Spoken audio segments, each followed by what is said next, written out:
We can break up into discussion in more of a circle configuration. My name is Laura Shackleford. I'm an assistant professor in the English department here at RIT. And today I wanted to present on some of my research and thinking that segues with the conference topic. And in particular, recently, an interest in thinking about reading as a comparative media practice.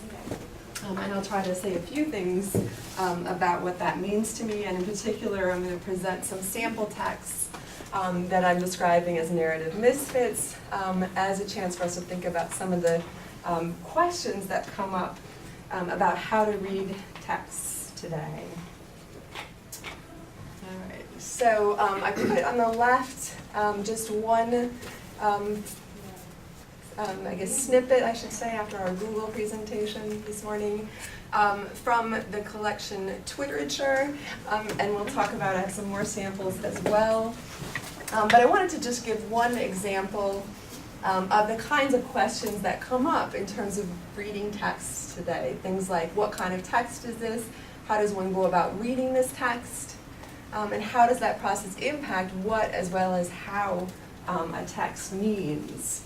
And I think, as I noted, the futures of reading are uncertain. That it's, one of the interesting things is that today when you approach a text, the answers to those questions aren't immediately obvious.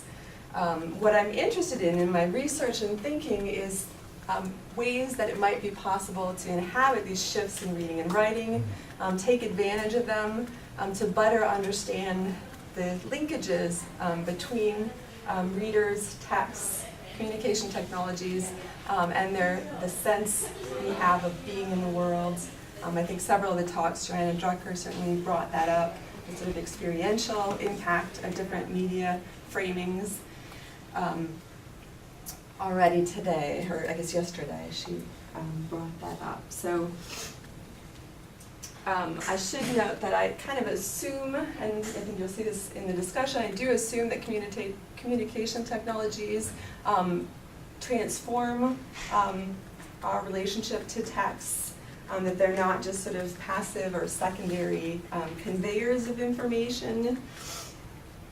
I think Joanna Drucker described that as a relation of codependency. I don't like the pathology of that. It sounds a little bit pathological, but I similarly assume that when you move a text from one medium to another, you're categorically changing the nature of that text, the experience of that text. And I think John Orwin in his talk this morning, he kept referring to reading data, and I thought that was a great example of just the digitization. A text then becomes data, and that categorically changes the way that we relate to that and think about that text, even if the words conceivably are relatively the same at the surface level.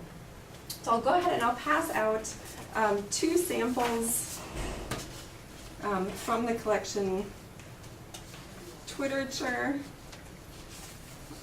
for all of you to have and be thinking about. Let's see, so I better pass.